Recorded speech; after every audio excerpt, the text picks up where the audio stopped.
Привет, это снова Разиэль. Сегодня я покажу упражнение, которое может использоваться новичками как для разогрева, ну и профессионалами тоже. Играть его можно по всем струнам, но я покажу его с первой струны. Итак, метроном у нас установлен на 100 ударов в минуту.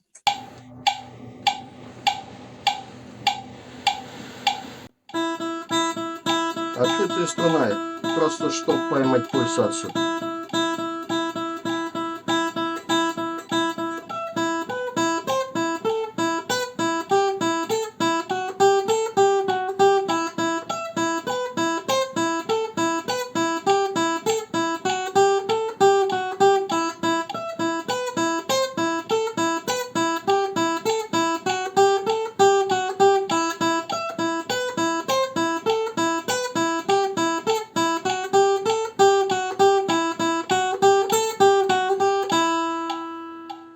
На этом все. Пока-пока.